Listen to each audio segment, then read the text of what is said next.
قرآن مجید فرقان حمید کا 8واں پارہ سورہ انعام کے کچھ مندرجات پر کچھ دیر کے لیے گفتگو اللہ اپنی بارگاہ ناز میں قبول فرمائے۔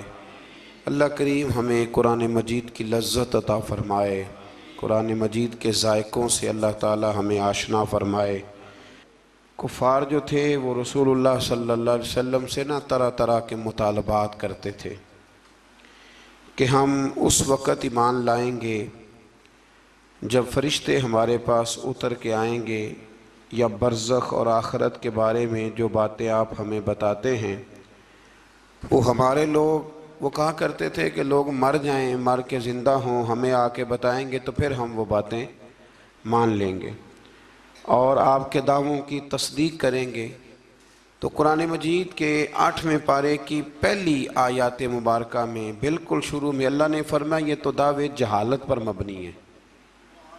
یہ تو جہالت ہے نا کہ آپ کہیں کہ یہ سارا کچھ پہلے ہمیں کر کے دکھایا جائے۔ دیکھیں نا، برزخ اگر واضح کر دی جائے، قیامت پہلے ہی دکھا دی جائے تو پھر وہ قیامت تو نہ رہی۔ کہتے ہیں جی ہمیں پہلے دکھاؤ، کوئی مار کے آئے ہمیں آ کے بتائے تو پھر وہ دوسرا جہان کیسے رہا؟ تو اللہ کریم نے فرمایا یہ جہالت ہے اور نہ ماننے کے تمہارے بہانے ہیں۔ آپ غور فرمائیں نا کہ ماں کے پیٹ میں 9 مہینے جو شخص رہتا ہے وہ کچھ بتانے کے قابل ہوتا ہے باہر آ کے؟ ایک جہان میں وہ رہا ہے نا، اس نے وقت گزارا ہے۔ تو یہ ان کا بالکل باطل اور جھوٹا دعویٰ تھا۔ اللہ کریم نے اسے جہالت قرار دیا ہے اور ہیلہ بازی قرار دیا ہے۔ آج بھی بہت سارے لوگ کہتے ہیں کہ اگر چیزیں کھل کے ہمارے سامنے آ جائیں تو ہم ماننے کو تیار ہیں۔ تو بھئی جب کھل کے آ جاتی ہیں نا چیزیں تو پھر عذاب بھی ساتھ آتا ہے، پھر کوئی اگر نہیں مانتا تو اسے سزا بھی فوراً ملتی ہے۔ اللہ سمجھنے کی توفیق دے۔ آیت نمبر 113 کے اندر رسول اللہ صلی اللہ علیہ وسلم کو تسلی دیتے ہوئے فرمایا، اور اسی طرح ہم نے ہر نبی کے لیے شیطان انسانوں اور جنوں کو دشمن بنایا ہے۔ شیطان انسان، یہ قرآن مجید نے جملے استعمال فرمایا ہر نبی کے لیے اسی طرح ہم نے شیطان انسانوں اور جنوں کو دشمن بنایا ہے، جو لوگوں کو دھوکے میں ڈالنے کے لیے ایک دوسرے کو خوشنما باتیں، اچھی اچھی باتیں القاء کرتے ہیں، ذہنوں اور دلوں میں اچھی اچھی باتیں چھوڑتے ہیں، اچھی اچھی باتیں، حالانکہ ہوتے وہ دشمن ہیں، ہوتے وہ شیطان ہیں۔ مزید فرمایا کہ وہ اس لیے کرتے ہیں تاکہ منکرین آخرت کے دلوں کو اپنی طرف مائل کر لیں۔ وہ خود لوگوں کو یہ بہانے سکھاتے ہیں اور خوشنما باتیں۔ آج بھی بہت سارے لوگ انسانی روپ میں آ کر کے لوگوں کو مختلف قسم کی باتیں بتلا کے انہیں گمراہ کرنے کی کوشش کرتے ہیں۔ ہمیں یہ سمجھ لینا چاہیے کہ بات انسان کی نہیں دیکھنی، سامنے والا کیا کہہ رہا ہے یہ نہیں ہم نے دیکھنا، ہم نے تو یہ دیکھنا ہے کہ رب کیا فرماتا ہے اور اللہ کے رسول کیا فرماتے ہیں۔ اللہ رسول کے فرمان کی روشنی میں جو شخص بات کرے گا اس کی بات کو قبول کیا جائے گا۔ آیت نمبر 118 سے لے کر 119 میں فرمایا کہ جس حلال جانور پر ذبح کے وقت اللہ کا نام نہ لیا جائے اسے نہ کھاؤ، اور جس پر نام لے لیا جائے اسے کھا لو۔ اور فرمایا کہ یہ جو حرام جانور ہے ان کی تفصیل ہم نے کھول کے بیان کر دی ہے، یہ تمہارے لیے جائز نہیں ہے۔ ہاں، حالت اضطراری میں ایسی حالت آ جائے کہ اب مر جاؤ گے بغیر مردار کھائے تو اب تمہارے لیے وہ کھانا جائز ہو جائے گا۔ یہ جو مردار اور حرام ہوتا ہے یہ صرف اس وقت جائز ہوتا ہے جب بندہ مر رہا ہو، لیکن انسان بالکل تندرست ہو اور بالکل وہ ٹھیک ٹھاک ہو پھر بھی حرام کھائے تو یہ اس کے لیے درست نہیں ہے۔ یہ تو مرنے لگے کچھ نہ ملے تو تب اس کے لیے جائز ہے۔ پھر اللہ تبارک و تعالیٰ نے ارشاد فرمایا کہ جو ظاہری گناہ ہیں وہ بھی چھوڑ دو، اور جو تمہارے باطن کے عیب ہیں نا، اندر کے چھپے جن کا کسی کو پتہ نہیں، وہ بھی چھوڑ دو۔ چھوڑ دو یہ عیب، مطلب ڈاکٹر آپ کو کہہ دیتا ہے کہ جناب آپ کی طبیعت خراب ہے تو گوشت چھوڑ دو، تو ڈاکٹر صاحب آپ تو یہ دیکھیں کہ مجھے بخار ہے تو آپ گوشت چھوڑنے کی بات کر رہے ہیں، میرے وجود پر زخم ہے تو آپ گوشت چھوڑنے کی بات کر رہے ہیں۔ تو ڈاکٹر کہتا ہے کہ ظاہری تندرستی تب ہوگی جب باطن میں آپ پرہیز کریں گے۔ تو رب فرماتا ہے مجھے تو پتہ ہے نا کہ تم کیوں الجھے ہوئے ہو، ظاہر کے گناہ بھی چھوڑ دو اور باطن کے گناہ بھی چھوڑ دو، اور جو گناہ نہیں چھوڑے گا تو جو کرے گا پھر اس کی سزا بھی پائے گا۔ آیت نمبر 123 میں فرمایا کہ وہ شخص جو گمراہی کے بعد ہدایت پا گیا اور قرآن کی ہدایت کی روشنی میں آگے بڑھ رہا ہے، اور وہ جو مسلسل گمراہی میں ہے، یہ دونوں برابر نہیں ہو سکتے۔ ایک جو ہدایت کے راستے پہ چل رہا ہے اور جو گمراہی کے راستے پہ چل رہا ہے، یہ دونوں برابر ہو سکتے، ان میں بڑا فرق ہے۔ آیت نمبر 124 میں اللہ تبارک و تعالیٰ نے ارشاد فرمایا کہ اسی طرح ہم نے ہر بستی میں اس کے مجرموں کو سردار بنایا ہے، اور وہ وہاں فریب کاری کریں اور ان کے دجل و فریب کا وبال انہی پر پڑے۔ انوکھی بات ہے ذرا۔ رب کریم فرماتے ہیں کہ ہم نے سردار کچھ ایسے بنائے ہیں کہ جو مجرم قسم کے لوگ ہیں، یعنی انہوں نے پہلے جرم بڑے کیے تھے تو اللہ نے سزا دینے کے لیے انہیں سردار بنا دیا ہے۔ اب بہت سارے لوگوں کا وبال ان پر پڑے گا، قوموں کا، اور وہ تباہ ہو جائیں گے۔ وہ کہتے پھرتے ہیں اللہ نے بڑی عزت دی ہے، حالانکہ یہ اللہ نے انہیں سزا دی ہے۔ دیکھیں نا، نبی کریم علیہ السلام نے فرمایا کہ جس شخص کو کہا گیا نا کہ فیصلہ کرو، منصف بنایا گیا، دو لوگوں کے درمیان اسے عدل کرنے کے لیے کہا گیا، فرمایا اسے تو بغیر چھری کے ذبح کر دیا گیا۔ کوئی آسان کام ہے فیصلے کرنا، عدل کرنا، لیکن یہاں بڑا شوق ہے، آپ کسی کو بھی اٹھ کے کہیں تجھے سیاست میں داخل کرائیں، ہر تیسرے آدمی کو، تو سب تیار ہیں، بالکل تیار بیٹھے ہیں، کسی کو کسی جگہ بھی آپ الیکشن میں اتار سکتے ہیں، ریڈی ہیں لوگ۔ لیکن فرمایا کہ مجرموں کو بعض جگہ پہ ہم نے سردار بنایا تاکہ ان پر بہت ساری چیزوں کا وبال۔ یہ قرآن پاک ہے، یہ 8واں سپارہ ہے، یہ سورہ انعام پڑھ رہا ہوں، یہ آیت نمبر 124 ہے، اور اس آیت کی اینک لگا کے پھر آپ دیکھیں کہ کتنے کتنے بڑے مجرم دنیا میں حکمران بنے ہوئے ہیں۔ یہ اینک لگا کے آپ دیکھیں گے تو آپ کو پتہ چلے گا۔ اسی طرح آیت نمبر 125 میں فرمایا جب ان کے پاس کوئی نشانی آتی ہے تو کہتے ہیں کہ ہم ہرگز ایمان نہیں لائیں گے حتیٰ کہ ہمیں بھی اسی کی مثل دیا جائے جس طرح کے رسولوں کو دیا گیا ہے۔ کہتے ہیں ہم پہ بھی وحی آئے، ہمارے پاس بھی فرشتہ آئے تو پھر ہم ایمان لائیں گے۔ تو رب فرماتا ہے یہ تو اللہ کو بہتر پتہ ہے نا کہ اس نے اپنے رسولوں کو کیا دینا ہے۔ اب یہاں یہ مسئلہ بن گیا کہ لوگ کہتے ہیں بعین ہی وہی چیز ہمیں بھی نظر آئے گی تو پھر ہم آگے بڑھیں گے۔ اللہ کریم نے فرمایا یہ رب کریم کو زیادہ پتہ ہے۔ آیت نمبر 126 کے اندر فرمایا سو اللہ جس کو ہدایت دے اس کا سینہ اسلام کے لیے کھول دیتا ہے، اور جس کو اللہ گمراہی مقدر فرماتا ہے یا فرمانا چاہتا ہے تو اس کے سینے کو قبول حق کے لیے گھٹا ہوا اور تنگ کر دیتا ہے۔ جب لوگ گناہ کرتے ہیں نا تو ان پر ہدایت کے راستے بند ہوتے ہیں۔ ان اللہ لا یہدی القوم الفاسقین، قرآن مجید نے ایک جگہ پہ کہا کہ اللہ فاسقوں کی قوم کو ہدایت نہیں دیتا۔ جب گناہ زیادہ انسان کرتا ہے تو اسے بڑی سزا یہ ملتی ہے کہ اللہ تبارک و تعالیٰ اس کے لیے ہدایت کا راستہ بند فرماتا ہے، اور جب انسان نیکیاں کرتا ہے، کوئی خیر کا کام کرتا ہے، پھر اللہ تبارک و تعالیٰ اس کے حق میں رحمت والے فیصلے فرماتا ہے۔ شیخ شہاب الدین سہروردی رحمۃ اللہ علیہ کا میں ایک کال پڑھ رہا تھا، کسی نے ان سے کہا کہ آپ اپنے آپ کو کیسا محسوس کرتے ہیں؟ تو فرماتے ہیں رب کو کوئی نیکی پسند آ گئی تھی تو اس نے مجھے ماں باپ بھی بڑے شانوں والے دیے، استاد بھی بڑے شاندار دیے، اور پھر رب نے میری غوث اعظم شیخ عبد القادر جیلانی سے ملاقات بھی کرا دی۔ تو جب آپ کو نیکی کرتے ہیں تو پھر اللہ آپ کو اچھے اچھے رستے ہدایت کے عطا کرتا ہے۔ آیت نمبر 130 میں فرمایا اسی طرح بعض ظالموں پر بعض کو مسلط کر دیتے ہیں کیونکہ وہ معصیت کے کام کرتے ہیں۔ کئی دفعہ ظالم پر ظالم بھی مسلط ہو جاتا ہے، کئی دفعہ ظالم پر جب آنکھیں کھلتی ہیں تو انہیں سمجھ آتی ہے اوہو یہ تو مجھ سے بھی بڑا ظالم ہے، تو مل جاتے ہیں۔ اللہ سچی توبہ کی توفیق عطا فرمائے۔ اسی طرح آیت نمبر 131 اور 32 میں اتمام حجت کے لیے اللہ کریم نے فرمایا کہ اے جنات اور انسانوں کے گروہ، کیا تمہارے پاس رسول نہیں آئے تھے جو تم پر میری آیات بیان کرتے اور تمہیں اس قیامت کے دن کی ملاقات سے ڈراتے وہ کہیں گے ہم خود اپنے خلاف گواہی دیتے ہیں، خود کہیں گے کہ ہاں ہاں ہم گواہی دیتے ہیں کہ ہم نے غلط کیا، اور انہیں دنیا کی زندگی نے فریب میں مبتلا کر رکھا ہے۔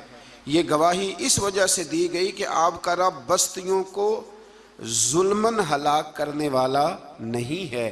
فرمایا پہلے اللہ ان سے گواہی طلب کرے گا کہ رسول آئے، تمہیں ڈرایا، وہ مانیں گے، اور قرآن یہ فرماتا ہے کہ اپنے خلاف گواہی دیں گے۔ اب اللہ تبارک و تعالیٰ انہیں سزا دے گا، اللہ کسی پر ظلم نہیں کرتا۔ آیت نمبر 137 میں مشرکین عرب کی جہالت کا ذکر ہے۔ جو فصل اللہ تعالیٰ اگاتا ہے اور جو مویشی اللہ پیدا فرماتا ہے، ان میں اللہ تعالیٰ کے ساتھ بتوں کو شریک کرتے، بلکہ بتوں کے حصے کو ضروری اور مقدس سمجھتے۔ اسی طرح اولاد کو قتل کرنا بھی مشرکین کی جہالت ہے۔ آیت نمبر 140 اور 141 میں اس بات کا بیان ہے کہ کفار و مشرکین نے زمانہ جاہلیت میں اپنے جانوروں اور اپنے کھیتوں کو 3 حصوں میں تقسیم کر دیا تھا۔ تو ان آیات میں اللہ نے فرمایا 3 حصوں میں انہوں نے بانٹ دیا تھا۔ وہ مویشی اور کھیت جن کے متعلق وہ کہتے تھے کہ ان سے نفع اٹھانا کسی شخص کے لیے جائز نہیں ہے، یہ ان کے باطل معبودوں اور بتوں کے لیے مخصوص ہیں، ان کو وہی شخص کھا سکتا ہے جس کو ہم کھلانا چاہیں، اور ان کو صرف وہی مرد کھا سکتے ہیں جو بتوں کی خدمت پر مامور ہوں۔ ایک پورا وہ ماحول بناتے تھے کہ یہ جی صرف وہ کھائیں گے جو بت خانے کے محافظ ہیں، اور کوئی نہیں کھا سکتے، عورتیں بھی نہیں کھا سکتی تھیں۔ اسی طرح بعض مویشیوں کو بتوں کے لیے خاص کر کے ان پر سوار ہونا اور سامان لادنا انہوں نے حرام کر دیا تھا کہ یہ جی ہمارے بت کے نام کا جانور ہے، نہ اس پر سامان رکھنا ہے اور نہ ہم نے اس کو کھانا ہے۔ اور بعض جانوروں پر وہ ذبح کے وقت اللہ کا نام ہی نہیں لیتے تھے، یعنی ان کو بتوں کے نام پہ ذبح کر کے ان کا استعمال ممنوع قرار دیتے تھے۔ قرآن نے بتایا کہ یہ ان کی خود ساختہ باتیں۔ ہمارے اندر یہاں فرق کرنا بڑا ضروری ہے۔ جب ہم کوئی جانور کسی مخصوص کام کے لیے مخصوص کرتے ہیں تو وہ دراصل اللہ کے لیے ہی ہوتا ہے۔ کسی بزرگ کو صرف اس کا اصحال ثواب ہو سکتا ہے، اس سے زیادہ اس کی کوئی حیثیت نہیں ہے۔ جس طرح آپ کہتے ہیں کہ ولیمے کے لیے بکرا رکھا ہوا ہے، عقیقے کے لیے رکھا ہوا ہے، ہاں کچھ باتیں غلط ہیں، وہ نہیں ہونی چاہیے۔ مجھ سے ایک دفعہ ایک دوست نے مسئلہ پوچھا کہ ہمارے گاؤں میں خواتین جو ہیں وہ 11 بیبیوں کی کہانی پڑھواتی ہیں، اور پھر وہ کچھ لڈو منگواتی ہیں، اور جب اس پر ختم دیتی ہیں تو وہ کہتی ہیں کہ یہ مرد نے نہیں کھانا۔ اللہ تعالیٰ سمجھنے کی توفیق عطا فرمائے۔ میں نے ویسے اس کو یہ جواب دیا تھا، میں نے کہا کہ بیویوں کو بتاؤ کہ لڈو مرد نے نہیں کھانے، حالانکہ بنائے مرد نے ہیں۔ یہ کتنی عجیب بیوقوفی کی بات ہے کہ جس نے بنائے ہیں وہ نہیں کھا سکتا۔ تو یہ اس قسم کی لایانی بے معنی باتیں نہیں ہونی چاہیے۔ عورتوں کو ہمیشہ یہ سمجھنا چاہیے کہ نہ تو وہ کسی کا معجزہ پڑھوا سکتی ہیں، نہ 10 بیویوں کی کہانی پڑھا سکتی ہیں۔ انہوں نے جب بھی پڑھانی ہے سورہ یاسین پڑھوانی ہے، سورہ رحمان پڑھوانی ہے، سورہ ملک کی تلاوت کرانی ہے، سورہ بقرہ پڑھانی ہے، قرآن مجید کو پڑھانا ہے۔ اور بڑا دل کرے کہ قرآن مجید کے بعد بھی ہم نے کچھ پڑھانا ہے تو پھر وہ میرے رسول اللہ پہ درود پاک پڑھوائیں، پھر نبی کریم کی ذات پر درود شریف پڑھائیں۔ آیت نمبر 142 سے لے کر 147 میں اللہ تعالیٰ نے پھلوں، کھیتوں، جانوروں کے ذریعے جو نعمتیں عطا کی تھیں ان کا ذکر فرمایا ہے، اور کہا ہے کہ اللہ تعالیٰ کی ان نعمتوں کو کھاؤ پر اسراف نہ کرو، فضول خرچی نہ کرو، اور شیطان کے نقش قدم پہ نہ چلو۔ پھلوں اور کھیتوں کی پیداوار میں اللہ تعالیٰ نے حق مقرر کیا ہے، عشر، کھیت کا عشر ہوتا ہے، فرمایا اس کو بھی ادا کرو، اور اسی میں حلال جانوروں کی اقسام بھی بیان فرمائیں، اور اس کے بعد ان قطعی حرام چیزوں کا بیان کیا جو پہلے بھی آ چکا ہے۔ اور یہ بھی فرمایا کہ یہود کی سرکشی کی وجہ سے ناخنوں والے جانوروں اور گائے اور بکری کی چربی کو ان پر حرام قرار دیا گیا تھا، انہوں نے اسے پگھلایا اور فروخت کیا۔ فرمایا بعض لوگ نافرمانی کرتے ہیں تو اللہ ان پر بعض چیزوں کو حرام قرار دیتا ہے۔ جو رب کریم کی زمین پر اللہ کی رضا کے مطابق چلتے ہیں اللہ انہیں بڑی آسانی عطا فرماتا ہے۔ آپ یقین کریں کبھی جب ہم پڑھتے ہیں نا پرانی قوموں کے حالات اور ان کے معاملات اور پھر امت مسلمہ کو دیکھتے ہیں تو آپ یقین کریں اللہ تعالیٰ نے ہمیں بڑا ہی آسان دین عطا فرمایا، بڑی آسان شریعت اور بڑا میٹھا اور ٹھنڈا طریقہ دین پر عمل کرنے کا۔ ہم بلا وجہ الجھ جاتے ہیں۔ بڑا سونا بڑا ٹھنڈا دین اللہ نے ہمیں عطا فرمائے، رب کریم ہمیں اس پر پورے عمل کی توفیق عطا فرمائے۔ آیت نمبر 149 میں فرمایا کہ ہر دور کے منکرین جو انکار کرنے والے تھے ایک نفسیاتی حربے کو بیان کیا۔ وہ جو کچھ بھی کر رہے ہیں کہ یہ اللہ کی مشیت ہے، اگر وہ نہ چاہتا تو ہم یہ سب کچھ نہ کر پاتے۔ یہ اکثر لوگ کہتے ہیں کہ اگر اللہ نہ چاہتا تو ہم یہ کام نہ کرتے۔ یہ ایک نفسیاتی حربہ ہے کہ اللہ نے طاقت دی ہے نا جی، تو یہ ایک نفسیاتی، اس کا بیان اللہ کریم نے یہاں ان آیات مقدسہ میں فرمایا۔ در حقیقت بات یہ ہے کہ اللہ کی مشیت اور ہے اور اس کی رضا اور ہے۔ مثلا مجرم کو سزا دینا اس کی مشیت ہے، لیکن اس کی رضا میں ہے کہ کوئی اس کی نافرمانی نہ کرے۔ اگر سب کو جبری طور پر اطاعت کے رستے پر ڈالنا اللہ تعالیٰ کی مشیت ہوتی تو پھر کسی کی مجال نہ ہوتی کہ اس کا حکم نہ مانے۔ لیکن نا مشیت اور ہوتی ہے، رضا اور ہوتی ہے۔ اللہ کی یہ رضا نہیں کہ اس کے بندے دوزخ میں جائیں، لیکن اس نے قانون بنایا ہے کہ اگر تم نافرمانی کرو گے تو دوزخ میں، تو یہ رضا نہیں، یہ اللہ کی مشیت۔ تو یہ اللہ نے طاقت نہیں دی لوگوں کو، اس لیے نہیں دی تھی کہ وہ ظلم کریں، لیکن اگر انہوں نے ظلم کیا ہے تو اب انہیں سزا بھی ملے گی۔ تو یہ شخص نہ کوئی کہے کہ وہ اللہ کی دی ہوئی طاقت سے معاذ اللہ، یہ بہت سارے لوگ بیوقوفی والی باتیں کرتے ہیں۔ ایک دفعہ بزرگوں نے لکھا ہے کہ ایک شخص جو تھا وہ کسی کے باغ سے روز پھل توڑ کے کھا جایا کرتا تھا، تو مالک بڑا سیدھا سادہ تھا، تو مالک اس کو کہتا کہ بھئی تو روز میرے باغ سے پھل توڑ کے کھاتا ہے، تو وہ کہتا باغ بھی اللہ کا ہے، زمین بھی اللہ کی ہے، اور میں بندہ بھی اللہ کا ہوں۔ وہ چپ کر جاتا، سادہ آدمی تھا۔ بہت سارے لوگ کہتے ہیں نا جی آ کے، ایک صاحب مجھے کہنے لگے جی کل میرے ساتھ بڑا عجیب معاملہ ہوا، ایک بندے نے مجھے کہا تجھے قسم ہو اللہ کی جو جیب میں ہے سارا کچھ دے دے، اور میں نے کہا نہیں دینا چاہیے۔ تو وہ مجھے مشورہ دینے لگا، کہنے لگا حضرت جی اس نے اللہ کی قسم دی تھی۔ تو میں نے کہا مکان کتنے مرلے کا تیرا؟ کہنے لگا ہے 10 مرلے کا۔ کتنے کا ہے؟ کہنے لگا جی اللہ کا شکر ہے 60-70 لاکھ کا ہوگا۔ میں نے کہا ایک بندہ بلاؤں تجھے قسم دے تو اس کے نام رجسٹری کر دینا۔ کہنے لگے نہیں یہ نہیں ہو سکتا۔ تو میں نے کہا یہ کیسی کچی بات ہے کہ 500-700 کے لیے تجھے یاد ہے کہ یہ جائز ہے، لیکن وہ میرے دادا جی ایک بات کہا کرتے تھے، وہ دیہاتی لوگ ہوتے تھے تو دیہات کی مثالیں کئی دفعہ بڑی یاد رہ جاتی تھی۔ وہ کہا کرتے تھے کہ دودھ میں اور لسی میں مکھی گر جائے تو عورتیں اسے پھینک دیتی ہیں، لیکن اگر مکھن میں گر جائے نا تو پھر اس کو پھینکتی نہیں بلکہ مکھی نکال لیتی، کیونکہ گھی مہنگا ہوتا ہے نا، تو لسی سستی ہوتی ہے۔ تو آپ چیزوں کو سمجھیں کہ ہمارا رویہ بڑا عجیب ہے معاملات کو سمجھنے کے حوالے سے۔ وہ بندہ بھی کہتا کہ جناب یہ پھل بھی اللہ کے تو باغ بھی اللہ کا تو میں بندہ بھی اللہ کا۔ بھولا آدمی تھا بیچارہ، چپ کر جاتا، کہتا تو ٹھیک ہے نا، کی پنجابی چاکی دا سی لبی شے خدا دی نہ تیلے دی، ختم ہو گئی بات۔ حالانکہ وہ کسی کی ہوتی ہے، تیلے پا دی کیوں نہیں ہوندی جی، وہ کسی دی حیثیت تانڈی کی ہے نا، لیکن بس ہمارا ذوق بن جاتا ہے کہ قابو آ گئی ہے تو قابو کرو معاذ اللہ۔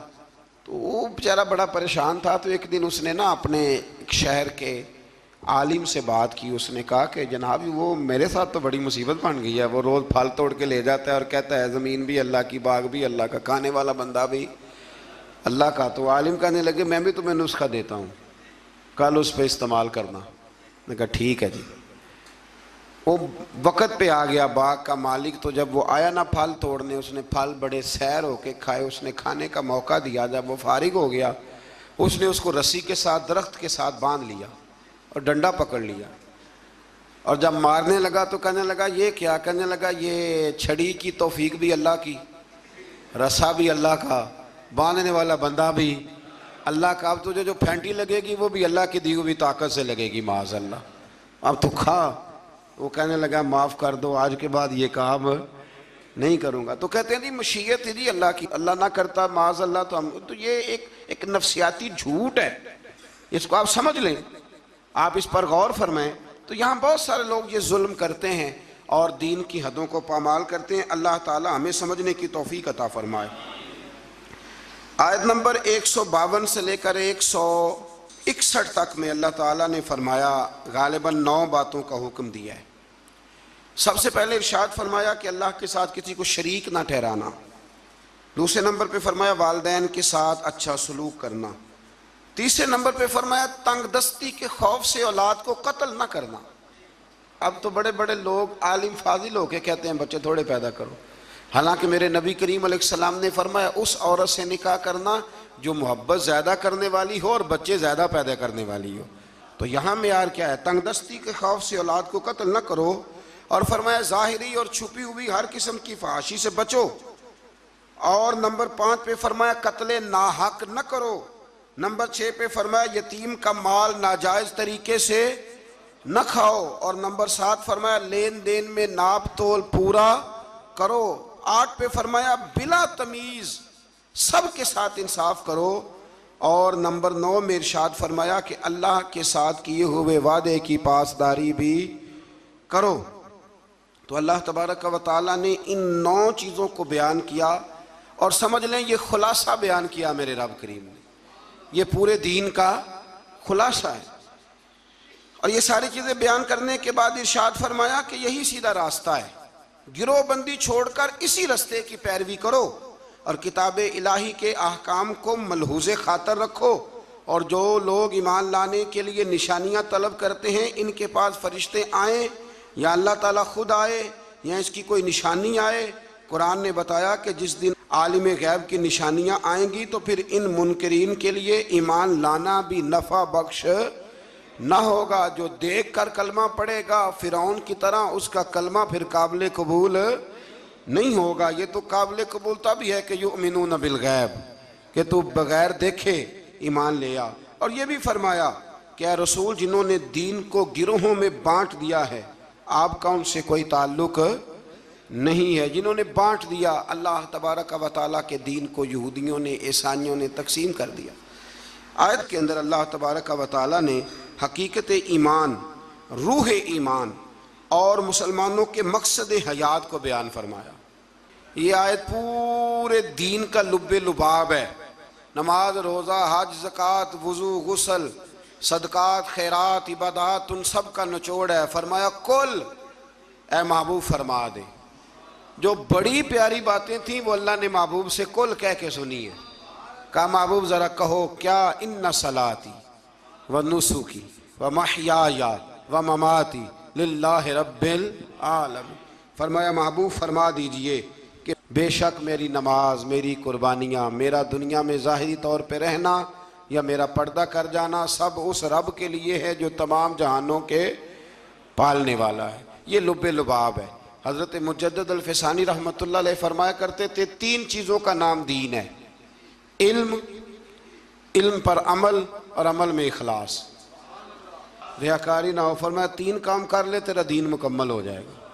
ختم ہو گئی بات۔ آگے پھر سورہ اعراف شروع ہوتی ہے۔ اعراف کے معنی بلندی کے ہیں، اس کا معنی جاننا اور پہچاننا بھی ہے۔ اصحاب اعراف کے بارے میں ایک قول تو یہ ہے کہ ان کی نیکیاں اور گناہ برابر ہوں گے، ان کا مقام جنت اور دوزخ کے درمیان ہوگا۔ یہاں یہ وہ لوگ ہیں جو اہل جنت اور اہل جہنم کو پہچاننے والے ہوں گے۔ یہ اعراف والے نا، ایک جنتی ایک جہنمی، اور درمیان میں اعراف، یعنی جس کی ایک گناہ زیادہ ہو گئے تو جہنم میں گیا، اور جس کی نیکیاں زیادہ ہو گئی اللہ کے فضل سے وہ تو جو کچھ برابر برابر والے ہیں ان کے لیے مقام اعراف ہے، ان کے لیے مقام اعراف ہے۔ اور کچھ نے لکھا ہے نہیں یہ تو بلند مقام ہے، یہاں تو اللہ فرشتوں اور نبیوں کو جگہ عطا فرمائے۔ بعض مفسرین نے یہ قول بھی بیان فرمایا۔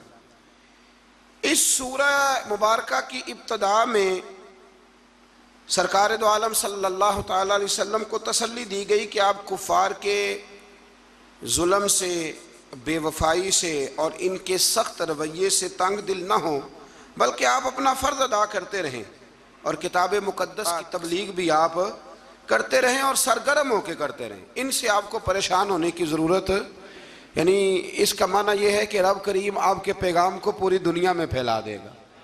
گھوڑا جب دوڑتا رہتا ہے تو وہ اپنی منزل تک پہنچ جاتا ہے، لیکن جو جھاڑیاں اس کے پیروں کو لگتی ہیں وہ لگتی تو ہیں، لیکن اگر وہ چلتا رہے تو وہ نیچے ہی رہ جاتی ہیں۔ تو یہ نبی پاک کے وسیلے سے مجھے تو یوں لگتا ہے رب نے ہمیں سمجھایا ہے کہ تم نہ اپنا کام کرتے رہو، کسی کے سخت رویے کو ملحوظ خاطر لانے کی کوئی ضرورت ہے۔ اس سے آگے آیت نمبر 5 کے اندر اللہ کریم نے بتایا ہے کہ بعض بستیوں میں دوپہر کو سوتے ہوئے عذاب آیا، اور جب عذاب آیا تو پھر ان کے مکینوں نے اقرار کیا کہ ہاں ہم ظالم ہیں، یہ ہمارے ظلم کی وجہ سے آیا ہے۔ قیامت کے دن اعمال کا وزن کیا جانا حق ہے، وزن کیا جائے گا۔ جن کی نیکیوں کا پلڑا بھاری ہوگا وہ فلاح پائیں گے اور کامیاب ہوں گے، اور جن کی نیکیوں کا پلڑا ہلکا ہوگا وہ نقصان اٹھانے والوں میں سے ہوں گے۔ آج میں زمین میں انسان کے آباد کرنے اور ذرائع معاش مہیا کرنے کی نعمتوں کا ذکر فرمایا، اور فرمایا بہت کم لوگ ہیں جو شکر ادا کرتے ہیں، بڑے کم ہیں جو شکر ادا۔ اللہ فرماتا ہے شکر ادا کرنے والے تھوڑے ہیں، اور ناشکری کرنے والے، آٹومیٹک بات ہے، ناشکری کرنے والے۔ اچھا وہ کبھی کبھی میں سوچتا ہوں کہ کبھی رجیا بندہ ملے نا، کوئی پیسے ہیں تو پاکستان میں جو لوگ دنیا کے مالداروں میں شامل ہو گئے ہیں نا، پاکستان کے نہیں، ایشیا کے نہیں، دنیا کے مالداروں میں، ان کے کاروبار بھی ابھی جاری ہیں، اور ابھی تو انہوں نے جھاڑو پکڑا ہوا ہے پیسے جمع کرنے کا، سیر ہونے کا کوئی جگہ کوئی مقام۔ آپ یقین کریں، ایک مشورہ چھوٹا سا، اس پہ عمل کر کے دیکھیں، کبھی نہ زندگی میں کبھی اللہ کی رضا کے لیے تھوڑی دیر کے لیے پیسوں کے دولت کے چکر سے نکل کے بھی دیکھیں، فقط شکر والا ذہن بنائیں۔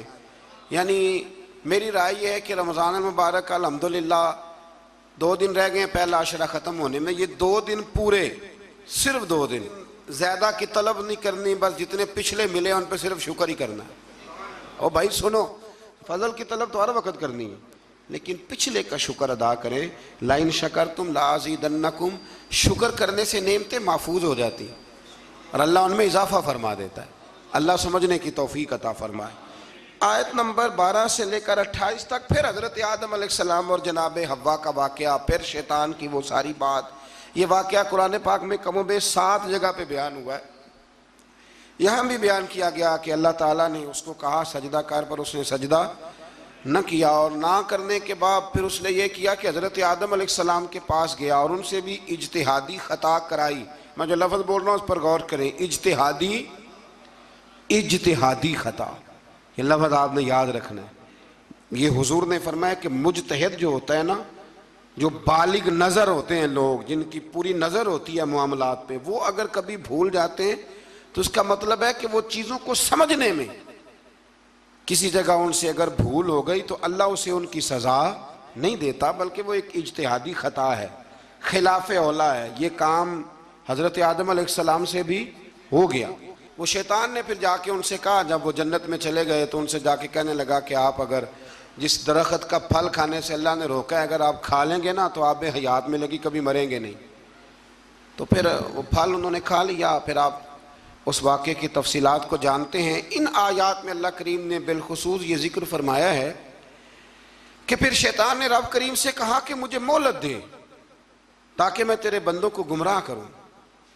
اللہ نے اسے مہلت عطا کی۔ کب تک مہلت دی؟ اللہ تبارک و تعالی نے قیامت تک کے لیے مہلت عطا کی۔ تو میرے بھائی، شیطان مہلت لے کے آیا گمراہ کرنے۔ اب وہ تو آیا تھا گمراہ کرنے، تو اگر ہم اسے پکی دوستی کر لیں، یارانہ ہی کر لیں، ہم اس کو پہچانے ہی نہ اپنے دشمن کو۔ اور قرآن نے درجنوں جگہ پہ کہا کہ صرف دشمن نہیں، تمہارا کھلا ہوا دشمن ہے، اعلانیہ دشمنی کرتا ہے، اسے پہچانیں، اس کا خیال کریں، اس پر توجہ کریں۔ ہم ایسے بزرگوں کو بھی جانتے ہیں کہ جن کو شیطان سمجھتا تھا کہ ان پر ہمارا داؤ نہیں چل سکتا، سمجھتا تھا وہ، اور کچھ رب کے بندے ایسے جن سے ویسے ہی بھاگ جاتا ہے۔ حضور نے فرمایا میرا عمر جس گلی سے گزرے شیطان رستہ ہی بدل جاتا ہے۔ دیکھیں نا، 2 قسم کے لوگ ہیں، جن کو آپ خوش آمدید کہہ کے گلے لگاتے ہیں، اور کچھ ایسے ہیں جو آپ کو دیکھ کے رستہ بدل جاتے ہیں۔ میں کبھی کبھی بڑا خوش ہوتا ہوں، محلے کی کسی گلی سے گزرتا ہوں تو کسی بچے نے اونچی آواز کر کے ڈیک لگایا ہو تو چھوٹی کر دیتا ہے یا بند کر دیتا ہے، بلکہ کئی دفعہ بڑا لطف آتا ہے کہ وہ بچہ بند کر رہا ہے تو دوسرا اسے کہہ رہا ہے کی تکلیف ہے، کیوں بند کر رہا ہے؟ تو کہتا پیر صاحب گزر رہے ہیں، تھوڑی دیر ٹھہر جا۔ تو الحمدللہ تعالی ہم نے کیا کر لینا ہے، نہ بھی وہ کرے تو یہاں تو اپنے بچوں پہ اللہ ماشاءاللہ کم زور چلتا ہے لوگوں کا، تو پھر دوسرے کا بچہ حیا کرے۔ تو کچھ چیزیں ایسی ہوتی ہیں جن کی وجہ سے شیطان کو قابو کیا جا سکتا ہے۔ آیت نمبر 24 میں اللہ تعالیٰ نے بیان فرمایا ہے کہ پھر انہیں جنت سے زمین پہ اتارا گیا اور مقررہ مدت تک کے لیے یہاں رہنا ٹھہرایا گیا۔ پھر اللہ تعالیٰ نے مقصد لباس بیان کیا ہے کہ لباس پہننے کا کیا مقصد ہے۔ فرمایا ہم نے بنی آدم پر لباس اس لیے اتارا ہے کہ ان کی ستر پوشی ہو، ستر پوشی، پردہ ہو اور سامان زینت ہو، اچھے لگے لباس پہن۔ اور سب سے بہتر لباس تقوی کا لباس ہے، اس سے بندے کی زیادہ پردہ پوشی ہوتی۔ پھر بنی آدم کو متنبہ کیا گیا کہ شیطان کے مکر و فریب میں نہ آئیں، اس کو یہ ملکہ دیا گیا ہے کہ وہ تمہیں ہر جہت سے دیکھ لیتا ہے۔ اللہ تعالیٰ نے لباس پردے کے لیے دیا ہے اور زینت کے لیے دیا ہے۔ تو اگر کوئی لباس اس طرح کا پہنے جس سے پردہ ہی نہ ہو رہا ہو، پھر اس کا مطلب ہے وہ لباس کے مقصد کو نہیں سمجھا۔ کھلا لباس پہنے، چست لباس نہ پہنے، وسیع لباس پہنے جس سے آپ کو بہت ساری چیزیں سمیٹنے کا موقع ملے۔ گرمیاں شدید آئیں گی تو بہت سارے نوجوان شارٹ نکریں پہن کے وہ گھومیں گے، انہیں ڈرنا چاہیے اللہ تعالیٰ سے۔ میں پوچھتا ہوں کئی دفعہ بچوں سے کہ یہ تھوڑا سا جو آپ نے پاجامہ کاٹ لیا ہے تو اس سے کس قدر زیادہ آپ کی گرمی ختم ہو گئی ہے۔ سمجھیں چیزوں کو، مطلب ہم جان بوجھ کے اس کام کی طرف لپکتے ہیں کہ جو کام بڑا ہی ناپسندیدہ ہے۔ اللہ تعالیٰ ہمیں سمجھنے کی توفیق عطا فرمائے۔ آیت نمبر 32 و 33 میں فرمایا کہ اے بنی آدم، ہر عبادت کے وقت لباس زینت کو اختیار کرو اور اسراف سے بچتے رہو۔ اسراف سے بچتے ہوئے اللہ تعالیٰ کی نعمتوں سے استفادہ کرو۔ پاکیزہ چیزیں خواہ لباس ہو یا خوراک ہو مومنوں کے لیے حلال ہیں۔ اللہ نے ظاہر اور باطن میں بے حیائی، گناہ اور حق سے نکل جانے کو حرام قرار دیا ہے۔ باقی کسی کے پاس پیسے ہوں تو وہ 10,000 کی ایک وقت روٹی کھا لے تو اس کے لیے وہ ناجائز نہیں ہے، وہ 10 لاکھ کا بھی لباس پہن لے تو اس کے لیے منع، لیکن اسراف سے بچے، فضول خرچی سے بچے۔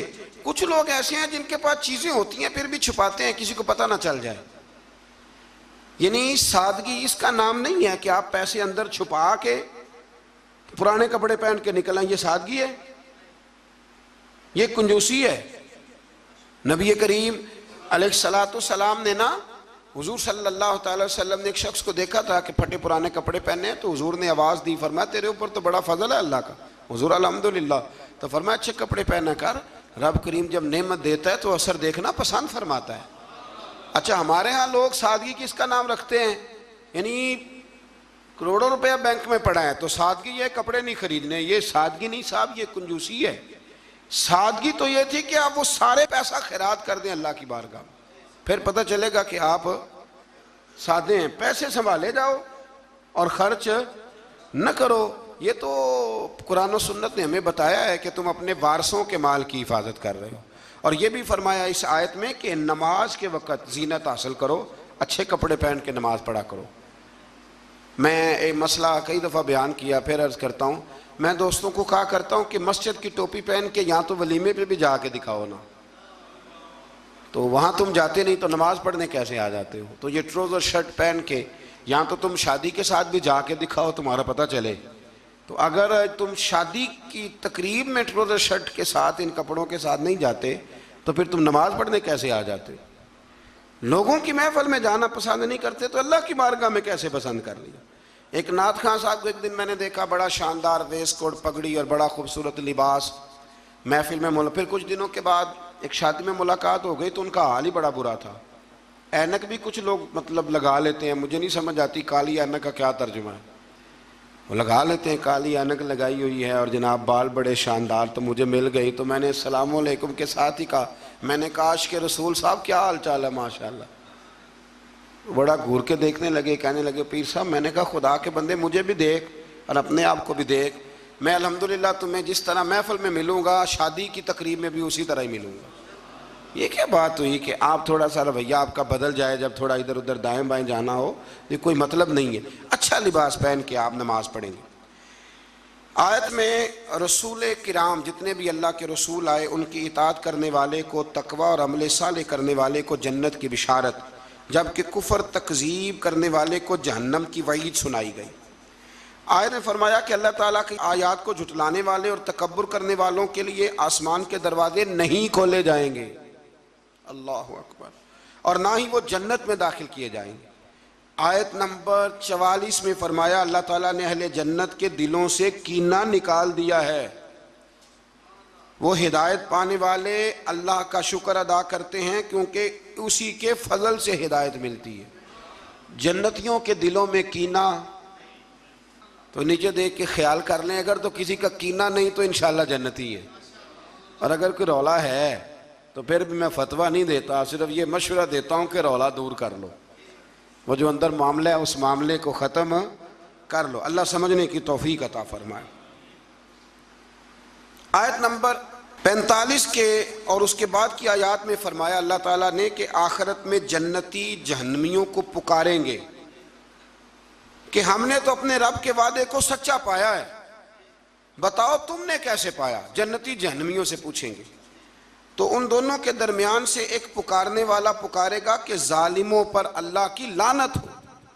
مزید فرمایا کہ جنتیوں اور جہنمیوں کے درمیان حجاب ہوگا، اور اہل اعراف دونوں گروہوں کو ان کی نشانیوں سے پہچانیں گے، اور جنتیوں کو سلام کریں گے اور جہنمیوں سے کہیں گے کہ تمہاری جماعت اور تمہارا تکبر، تمہاری جماعت، وہ جس جماعت کے تم لیڈر تھے، سربراہ تھے، جس برادری کے تم چیئرمین تھے، تمہاری جماعت اور تمہارا تکبر آج تمہارے کسی کام نہ آیا۔ جہنمی جنتیوں سے استدعا کریں گے، گزارش کریں گے کہ ہم پر تھوڑا سا پانی انڈیل دو، تھوڑا سا انڈیل دو، اور جو نعمتیں تمہیں عطا ہوئی ہیں ان میں سے تھوڑا سا ہمیں بھی دے دو۔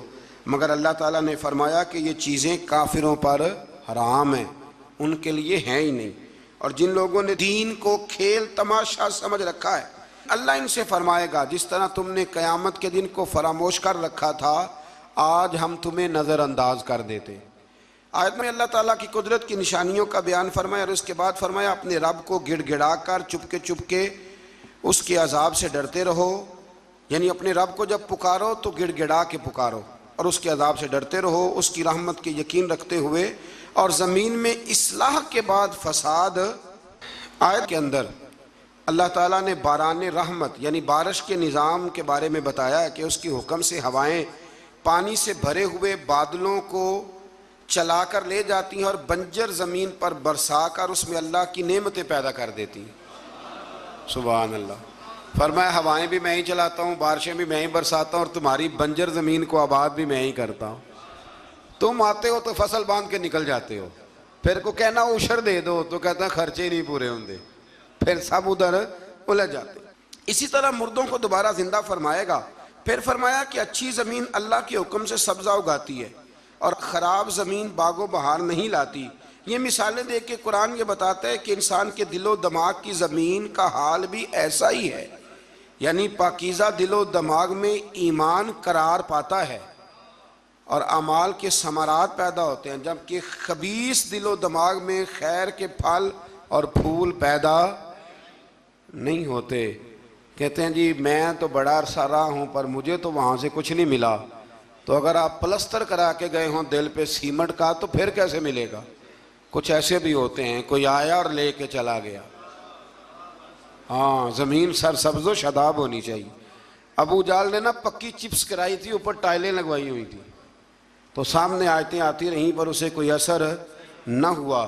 خواجہ اویس کرنی نے دیکھا بھی نہیں، زیارت بھی نہیں کی، تو میرے رسول پاک نے فرمایا عمر جبہ لے جانا، شاباشی بھی دینا، جبہ بھی دینا، اور اسے کہنا میری امت کے لیے دعا بھی کرے۔ تو سمجھ لیں چیزوں کو کہ اندر کا بھی تھوڑا سا نا لحاظ رکھیں۔ اللہ سمجھنے کی توفیق عطا فرمائے۔ آیت نمبر 60 میں حضرت نوح علیہ السلام اور ان کی قوم کے حالات بیان کیے گئے کہ ان کی قوم کے سرداروں نے کہا کہ معاذ اللہ آپ تو کھلی گمراہی پہ ہیں۔ سردار نبی کو کہہ رہے ہیں کہ آپ گمراہ ہو گئے، سردار نبی کو۔ اگر حضرت نوح کی قوم کے سردار نبی کو کہہ سکتے ہیں کہ تم گمراہ ہو گئے، تو اگر آج کے سردار کسی مولوی کو کہہ دیں تو ان کو کوئی ٹینشن لینے کی ضرورت، یہ سرداروں کا طریقہ پرانا چلا آ رہا ہے، کہہ دیتے ہیں۔ حضرت نوح علیہ السلام نے فرمایا میں تو اللہ کا رسول ہوں اور میرا کام تمہاری خیر خواہی ہے اور تم تک دعوت حق کو پہنچانا ہے۔ اس کے بعد قوم نوح کی تکذیب، طوفان نوح اور نوح علیہ السلام اور ان کے ساتھ کشتی میں سوار افراد کے سوا سب کے غرق ہونے کا ذکر بھی اللہ تعالیٰ نے بیان فرمایا۔ پھر آیت نمبر 66 میں حضرت ہود علیہ السلام اور ان کی قوم عاد کا ذکر ہے۔ قوم عاد نے بھی اللہ کے نبی پر طعن کیا معاذ اللہ، اور کہا کہ آپ حماقت میں مبتلا ہیں معاذ اللہ، آپ تو احمق ہیں معاذ اللہ ثم معاذ اللہ، نقل کفر نہ باشا۔ پھر ہود علیہ السلام نے اپنی قوم کو وہی جواب دیا جو نوح علیہ السلام نے اپنی قوم کو دیا تھا۔ حضرت ہود نے قوم عاد کو انعامات الہیہ کا شکر ادا کرنے کی تلقین کی، انہوں نے انکار کر دیا، چنانچہ ان پر اللہ کا عذاب اور غضب نازل ہوا۔ آیات الہی کو جھٹلانے والوں کا اللہ تعالیٰ نے دنیا سے صفائی فرما دیا، ختم ہی ہو گئی حضرت ہود کی قوم۔ پھر حضرت صالح علیہ السلام اور ان کی قوم سمود کا ذکر ہے۔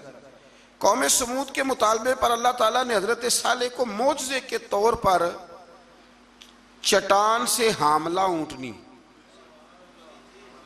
یہ بھی انوکھی بات ہے، چٹان سے اونٹنی نکلی اور نکلی بھی حاملہ اونٹنی کو پیدا کیا اور انہیں حکم دیا کہ اسے چرنے کے لیے آزاد چھوڑ دیا جائے۔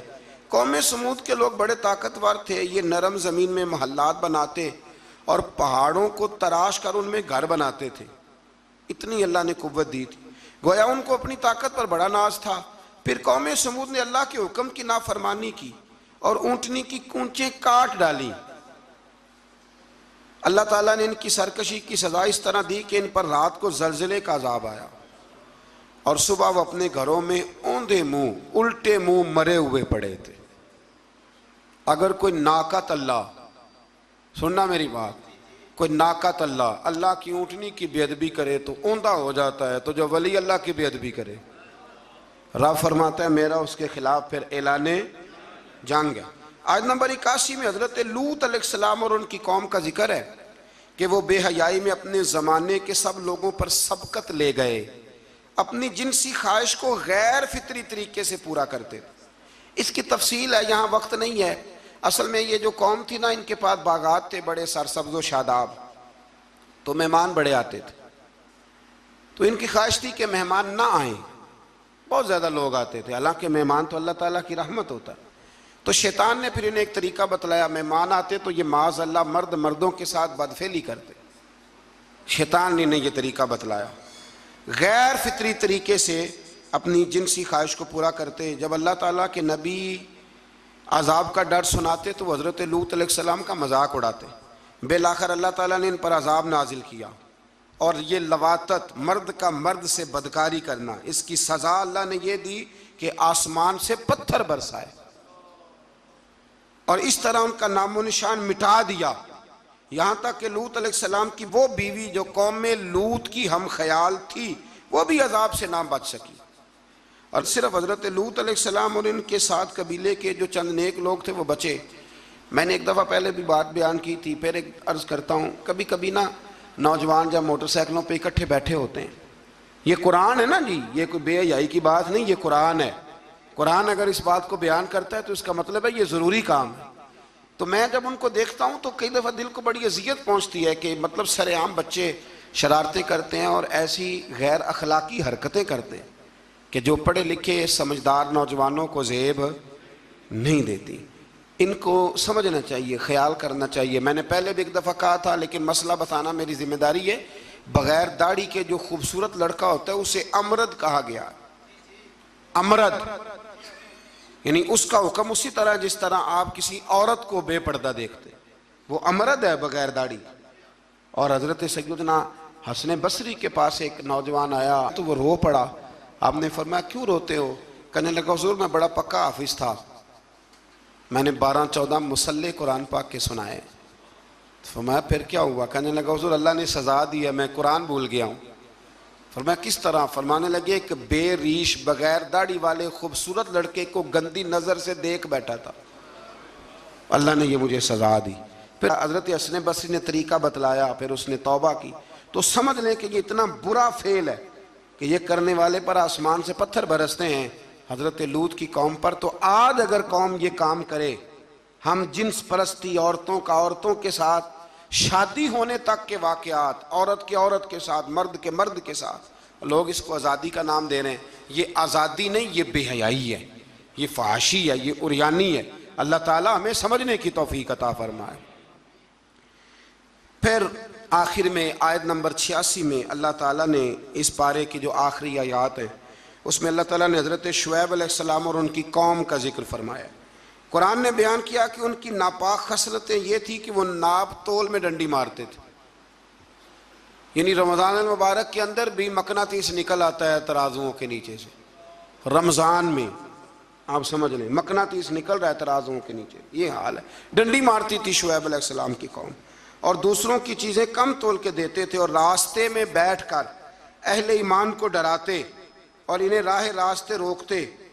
انہیں بھی کہا گیا کہ فساد فی الارض سے باز آؤ اور اپنی پہلی سرکش امتوں کا انجام دیکھ لو، لیکن وہ بھی باز نہ آئے تو پھر اللہ نے ان پر بھی عذاب نازل فرمایا۔ اللہ تعالیٰ آسانی عطا کرے۔ آخر دعوانا الحمد۔